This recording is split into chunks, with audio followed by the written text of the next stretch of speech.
Howdy, all you delicious people. I'm here today to do the Winchesters, Season 1, Episode 2. So, in all honesty, I feel that 5 has quickly become a crowd. To really just have 2 people doing a lot of the heavy lifting, and then 3 people just kind of waiting for their one-liners, or waiting for stuff to cut away so that way they can have their own scenes. I'm like, obviously, this show should not be an ensemble show, but it is anyways. Plus, also, I feel that there's certain characters that are already starting to make us realize it's like, okay, what is the point of this character when we have this character? What is the point of Latia if we already have Monroe? It feels like both of those characters are canceling one another out. It feels like a needless character. But also, I feel that there's, especially in this episode, but there's one character that, of course, a little bit can go a long way with one character, and this character is to be very overpowering, much more so in this episode than he was in the first. And so now, this character is honestly becoming annoying. The more we're seeing this character, the more I'm not going to like this character. And that is sad. So, with that said, here is the question that I really have. Who is the big bad villain for this season? I'm stating that because I really need comments on this video also. But can you tell me the name of the big bad character that in one scene they had to repeatedly mention numerous times as if we couldn't have caught it in the first episode? Because, hey, it's been a week. So they had to go on and mention the big bad character 5 or 6 times in one scene of this episode. And I'm like, wow. How many times can you slip that name in? Could you have mentioned it at least 10 more times? Then it would have really stuck in there. Is the name Adidas? Is it Flamin' Hot Cheetos? Is it Salty Burritos? I'm not quite sure. Oh, Akrita. I thought it was La Femme Nikita. That's what I thought. But no, it's Akrita. Saying it half as many times as the show is to go on and do so in one scene. But also, it seems that we are to go on and do one thing that I never like in a show, period. There might be, tweakingly, 2% for me that is to see a song and have it be used as a comedic thing. And I could maybe laugh at that. But again, when you have a song in a show, it mostly just comes off as, this is annoying. Let it stop. And I'm not talking about music that is put into the show. I mean when somebody's going on and singing a song. I'm just like, no. Why does this exist? You could have more time with more lines instead of going on and doing this. But you're doing this instead. Great. You're doing something to just annoy me. That's great.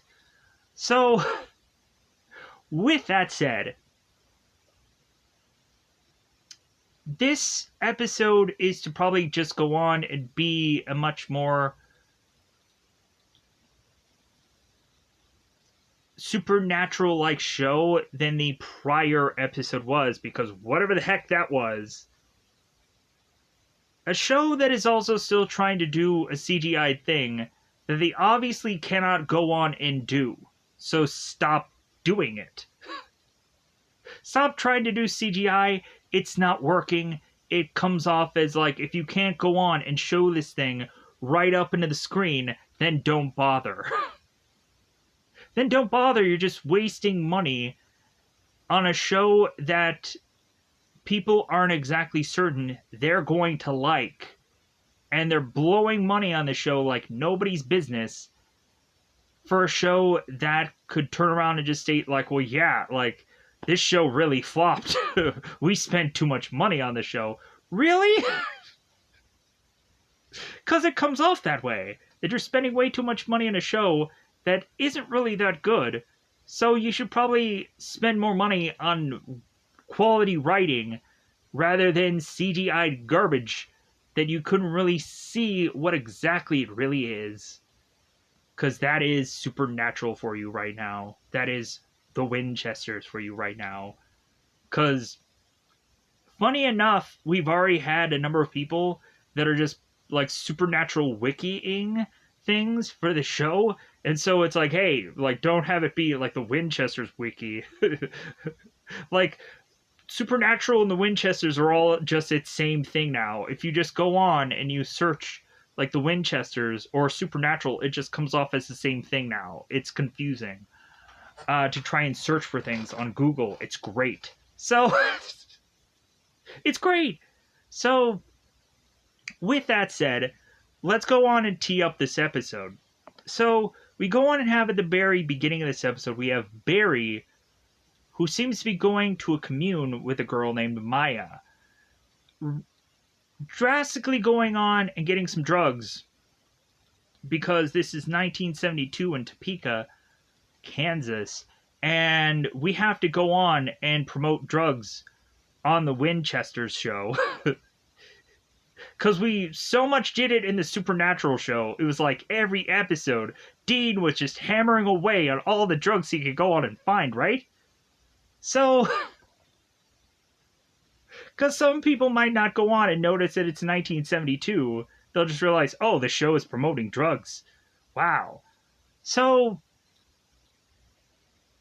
we have Barry going on into the woods after taking so many drugs. How many times can I say drugs here? And he goes in the woods and is to realize he's coming to this clarity-like moment, this euphoria-like moment, and that is to all of a sudden turn around and lead him to be snatched by his own father. Very unusual. Come to find out, we will see this guy later on in the episode, but I'll go into much more specifics about what happens in spoilers. So, we then go on to have the Winchesters team, because that's what I want to just call them now, because I don't want to call them the Scooby Gang, even though I just desperately want to, because that's basically what they are. They're to make their way to Savannah to try and track down Samuel, or Tom Welling. Whenever he's probably going to show up in one episode, and then you won't see him again, sadly, because he's doing something else. He did another show. But hey, like, guys getting work, so thumbs up for that. So, we have them go on a clue-finding mission. So this is, again, kind of like National Treasure. Like, if we're not doing Indiana Jones, we're getting further away from that. We're going into, like, a National Treasure, Nicolas Cage, find the clue to figure out where the daddy is. And so that leads them on going on to the case that was showcased in the beginning of this episode for our characters to quickly figure out where all they need to go to then turn around and have mostly this episode be about John, who had daddy issues in episode 1. Now he has mother issues in episode 2 because Mary doesn't have parents. So really we just have to have John, who, since parents are technically alive for him in some capacity, we then have to have him have stories about them, where Mary gets effing nothing. If anything, it feels like I'm to go on and find out more about Carlos in this episode than I am Mary. So, if we could just have this be the John and Carlos show, because it seems, especially in this episode, Carlos is to be way more like in your face for this episode than Mary is. So, anyways, let's go on and let's tell you and let's wrap up this teeing up part. So, they are to make the conclusion that this monster could be a changeling or a mimic. I've gone and seen the movie Mimic. I don't think an insect like monster is what we're looking for here. And so we have them figure out that it's something all entirely. And so that then leads them to find out where this thing is hiding or keeping its things that it has gone on and captured, and then is to have it be defeated because, of course, did you think that this thing was going to beat the Winchesters?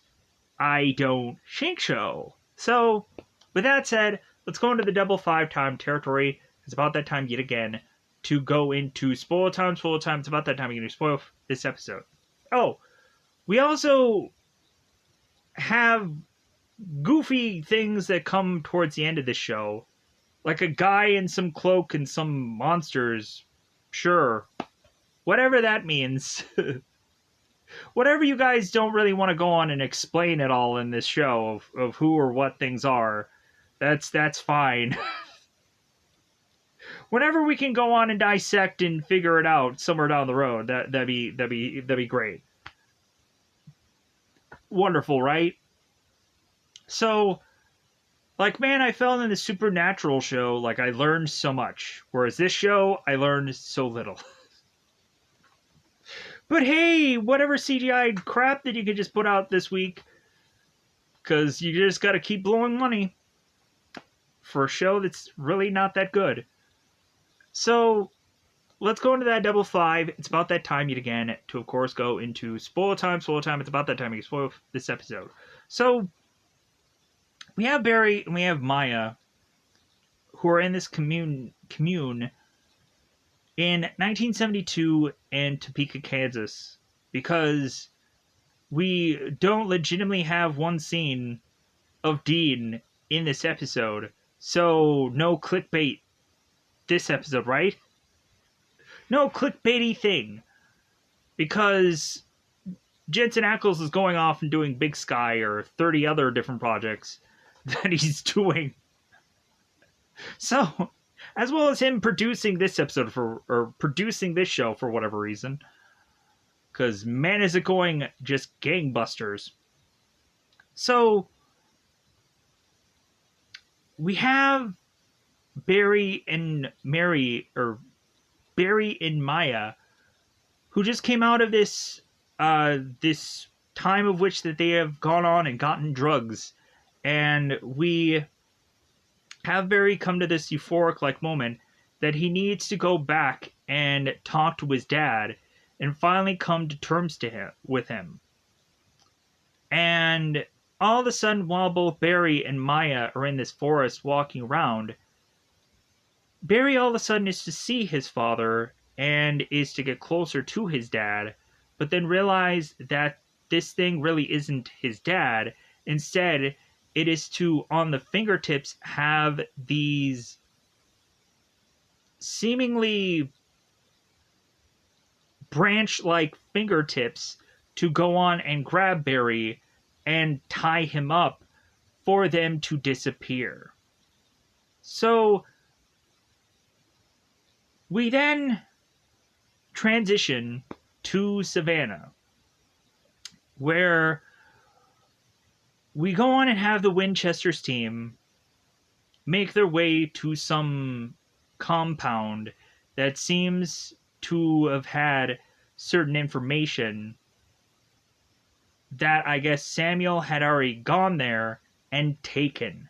Because we have Mary, who is to realize that her father is leaving clues for her, as if this is now, instead of becoming Indiana Jones, now it's National Treasure. It's a Nicolas Cage movie. And that'll lead to another clue, and that will lead to another clue, and that will lead to another clue. When do the clues wrap up? When will we see Tom Welling?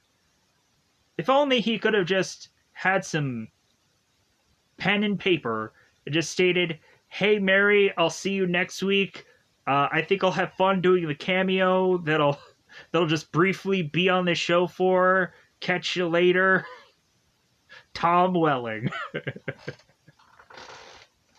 So, because I'll definitely be happy about that.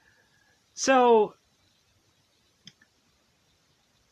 we have Mary that goes on and looks around, and all of a sudden it seems that when Mary is to state to people, "Hey, maybe we should double check to make sure that all these zombies that are around them are all dead." And I'm like, man, zombies in the second episode? Man, the only time that I saw zombies on a supernatural episode was on like a season finale, where it was this big battle where everybody was in this graveyard and they're like, okay, like let's go on and let's kill all these zombies. In this show, they just toss that out in a second episode. I'm like, man, this show has some money, right? Just like the money that they're just flapping into the show. So, come to find out, Lotta is to go on and mess with the zombies. She's to open and shut the mouths to realize that I guess these zombies can go on and open their mouths much wider for the bite part of it. I'm like, what difference is it going to make? Because we're probably only going to have these zombies be dead, right? Or dead quickly, right? Because this is like the early part of the show. And I don't feel like the whole entire episode is going to be a zombie show. Because what was the tree finger-tipped thing? What was that monster all about? So, all of a sudden, certain zombies are still alive. And so they are starting to attack this group. Nobody's going to turn into a zombie, don't worry, because heaven forbid that happens. But so, John ends up getting attacked by one of these zombies, and we have Mary who comes in, grabs this knife, flings it, zombie's dead, and I'm like, wow, we just spent a lot of money on possibly nothing. And so, we have John who has blood all over his body, and so they go on to find out that in one of these zombie bodies, there is to be this newspaper clipping about Barry. And so they're like, okay, we need to go to Topeka, Kansas to investigate this whole thing. And Carlos is like, hold on a minute. Like, wait. Like, I thought we were just here to talk to Samuel about the Krita. You know, like the big bad villain of this season? And Mary's like, well, like we'll have to wait on that. Like, we really won't have to really care about those villains until the season finale, because this is all just building up to that. That we're going to fight them more towards the end of this show. Or maybe even do a two-parter. Because we have a lot to do by the end of this season. So, it's not like they're going to kill off the Akrita right away. That would seem absurd. It has to build to that. 'Cause show. So, we then have them go to Topeka, Kansas.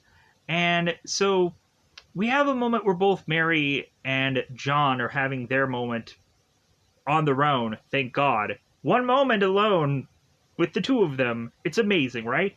So, John is having this moment where he's starting to feel like he's really not up to par with all of these other people that have gone on and killed demons and zombies and who knows what else for a number of years. And John is to just be like, well, man, like, I just don't feel that I can go on and do this. Like, maybe my dad was right. Maybe I shouldn't go on and do this kind of job. And Mary ends up telling John, it's like, well, like, Rome wasn't built in a day kind of thing. Like, you're not going to go on and just become this like monster hunter overnight. So, like, John, it's going to take some time. But then again, when John is to have this same scene with Mary again, we have Mary who uses the same excuse. It's like, well, John, again, you can't be a monster hunter overnight. You just can't. It's illogical. So we go on to have Mary and John, who and Carlos and Claudia and Monroe, because there's 5 people here. So they make it to Millie's place, and we now have to have an argument between both John and Millie, as Monroe is to go back to her place and just F off. So until she has to kind of be needed for some story stuff. So or no, she's still here hanging around. My bad. So because she has a whole thing with Millie where like they're talking to one another, so we have to do that. God. So we have John that is talking to Millie, and so Millie is stating that John is turning out just like Henry, and she's immediately thinking that John is going to end up just like Henry. Because John has been gone a week, didn't call, didn't write, did nothing, and the only time that she did hear a call was from some girl named Betty, and some roadrunner was to show up with a windshield broken on it. And so John is to state, it's like, well, yeah, like I'm going to fix up that car. And so he never really does. Millie fixes it up anyways. And then is to hand it off to John for him to drive away with by the end of this episode. But so John and Millie are to really just have Millie be overprotective of John, to state that at some point Millie went on to look at Henry's things, and she's naturally assuming that that's what's going to happen to John, is there's just going to be a box of stuff that Millie is just going to have to go on and look at after John is now either dead or missing, just like Henry. So there is just a ton of comparisons that Millie is going on and doing with John with Henry. So we then have John and Mary leave, and so we also had the whole thing where they were talking about John having blood on his shirt, and John's like, well, the blood's not mine. So we have most of the cast leave to go off, and so we have Monroe who talks to Millie, and we have them talking both about Henry, and so Monroe is to want to collect this vine that is growing on Millie's garage, and come to find out that this plant is to be a plant to protect things. And so obviously it must have some charm to try and protect Millie. So Monroe then takes a part of this plant to then go and use it as some potion spell to try and go on and figure things out. So she ends up going on doing this potion, and she starts scribbling like a crazy person. If you would have gone on and seen a number of these kind of horror films where you would just have the person who's uncontrollably writing because there's something else taking over that person. And that seems to be what's going on with Monroe here. So we have Mary and John who make their way to Barry's dad's place. They are, of course, to state that they are to be students or friends of Barry, and they're wanting to talk to Barry's dad to see where he went. And so they're getting these IDs that, of course, we have to go on and have this just be like the Supernatural show, where they're going on and naming things after rock stars and so on and so forth, and it's the same thing. So, as the Supernatural show. So they go in and try to talk to Barry's dad, and immediately it just cuts to Lolita and Carlos.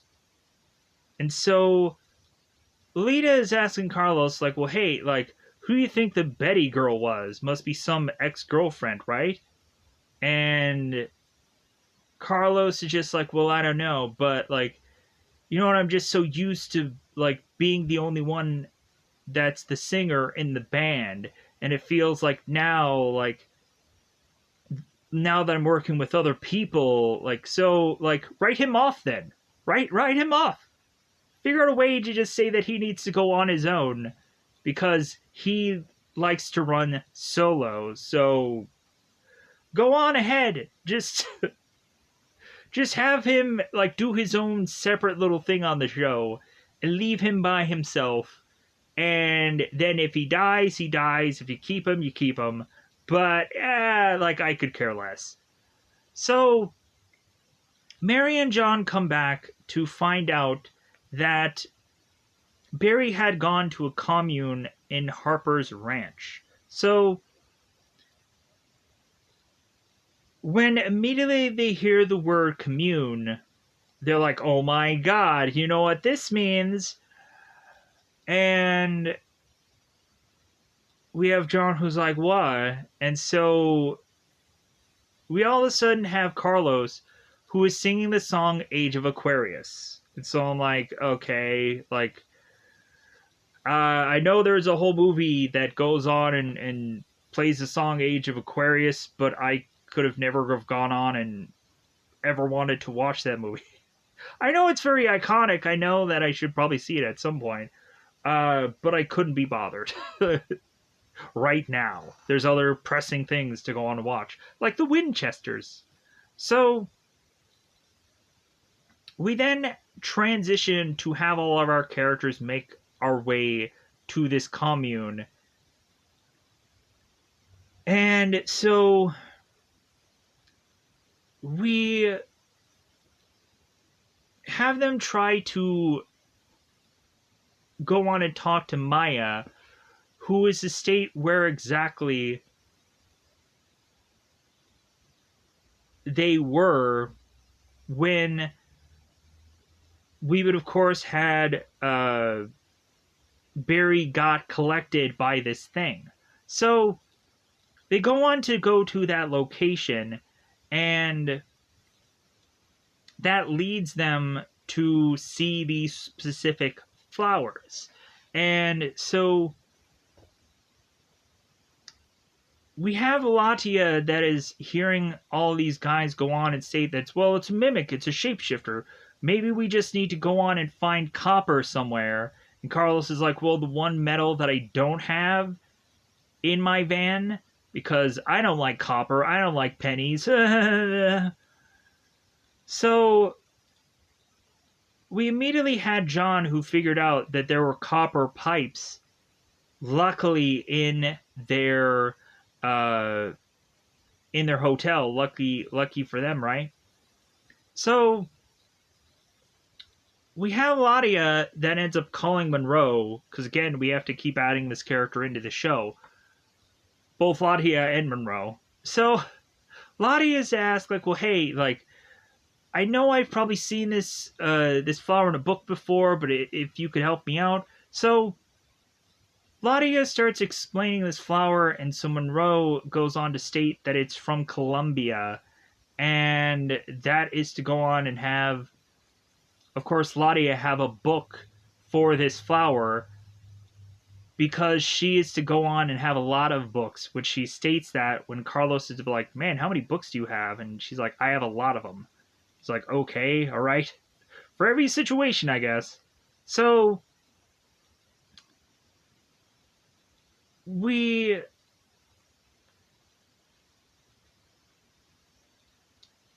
go on to have at some point where Lottie has to figure it out who the monster of the week really is. And of course, it's not either a shapeshifter or a mimic. Come to find out, this monster is to actually be Latuda. Latunda. Latunda. Sounds like a medication. Latuda. Sounds like a medication. Latunda. So,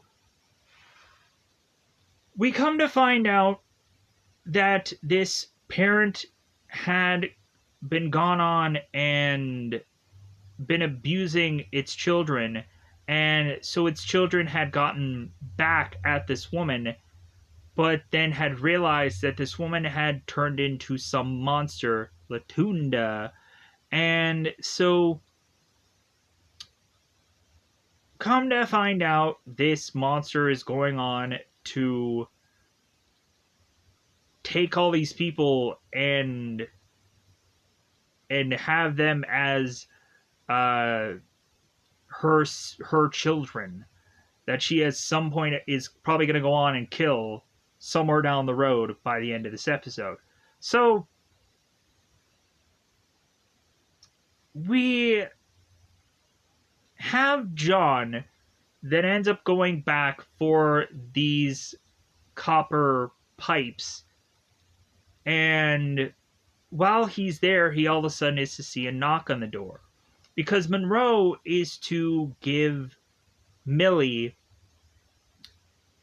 the address of where both Mary and John are staying, so that way Millie can have like a peace of mind of where John could really be. And so that has us assume that Millie is coming to speak to John and talking things out.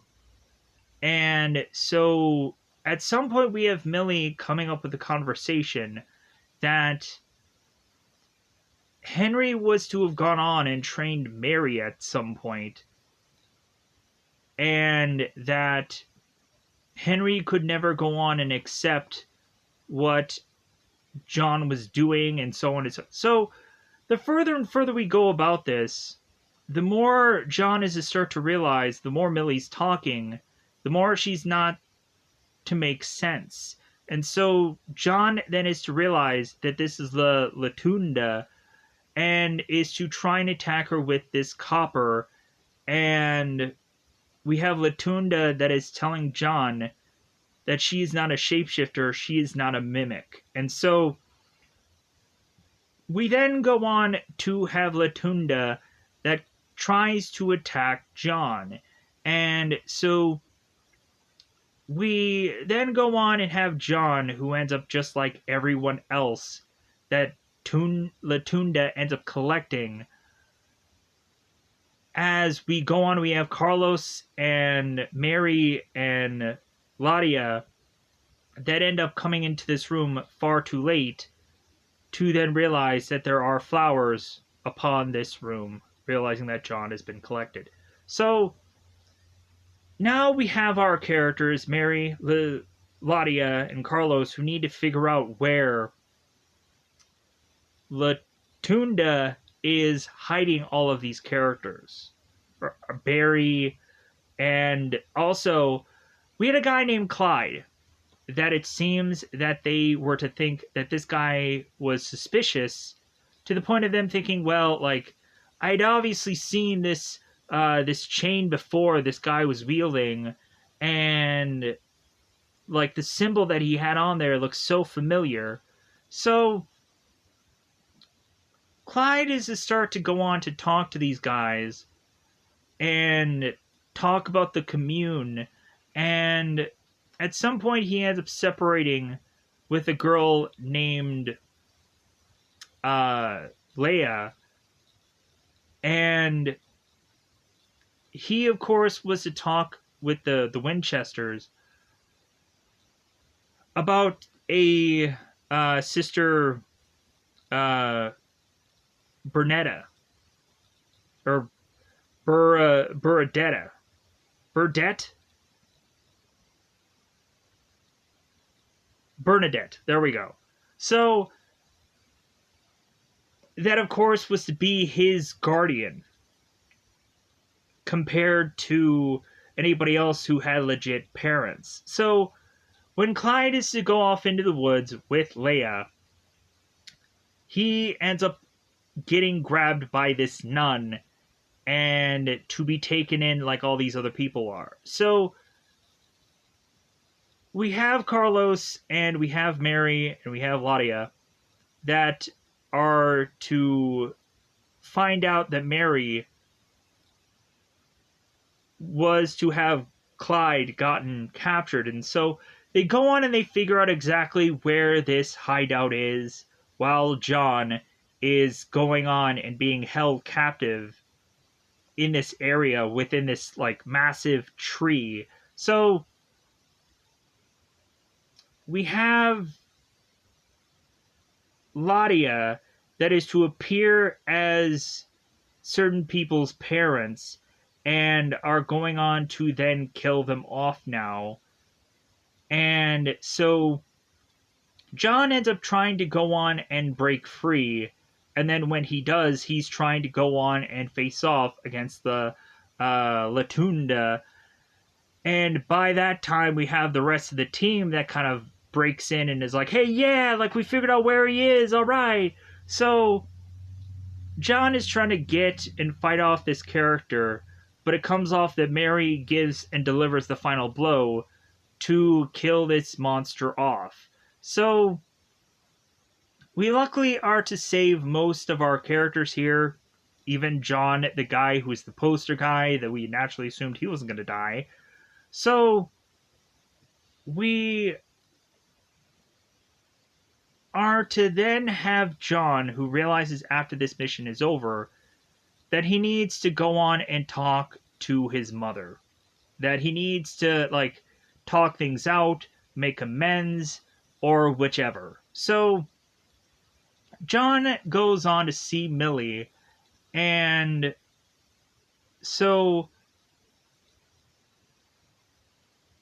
John ends up making up with his mother, and so Millie always asks that it's like, well, hey, like, me and your father, whenever we were to have an argument, we would always, like, say that we loved one another. Up until that very last time that I saw Henry, like, we didn't say that. And so, John, whenever I see you, and this is Millie talking, like, we should always say I love you when we leave. And so that's when they say it, and that's when they hug it out. And so we have John that is, like, confirming to his mother that he feels that he needs to go on and do this. And Millie accepts it. So we... And when really thinking about it, like, this guy is going to have a longevous career of doing all of this. So, like, it's not just, like, really by the time that this guy ends up dying, man, is he going to have a life. So, yeah. Anyways, so we... After this, after we have Mary and we have John who are talking to Monroe, and she was to have taken this potion to try and figure out how she can track the Lakrita much better. We go on into our also having some like ending scenes where we have Millie that is looking on again at Henry's watch, but she is to start to feel like more like positive about this, more uplifting about it, to where it's just like, well, yeah, maybe he'll come back to me one day, because it like John is making me believe now that like Henry will come back, that he's still alive somewhere. And so we also have another scene where we are to see this cloaked individual that is to go on and make his way through that tree, through where the Latunda had died, and this cloaked individual with these kind of spider-looking monsters around him, like these insect monsters that are like all around him or her, we're not sure. It ends up taking this sample of this uh this monster. I'm assuming maybe it's soul or maybe it's essence, kind of like angels. When angels would have their own essence, and Castiel would be trying to steal like Angel's essence so he can stay alive. So that might be it. Wouldn't it be really interesting if we would find out that the whole person behind all this would be any number of characters from the original Supernatural show? Wouldn't that just blow anyone's mind? Just be like, wait a minute, what? What if it was Lucifer the whole time? What if it was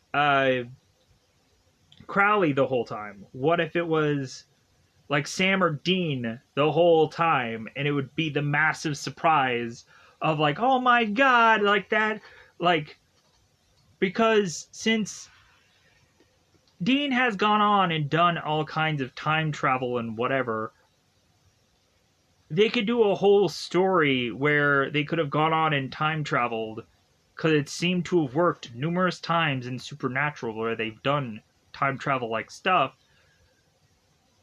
We could have a future character that is still alive that is trying to prevent the past from happening, and that would be some creative story going on here. Or at least something a little bit more interesting than what is really going on in the show. So I'm hoping to be like heavily surprised about this show. I'm waiting to just have something just be like, wow,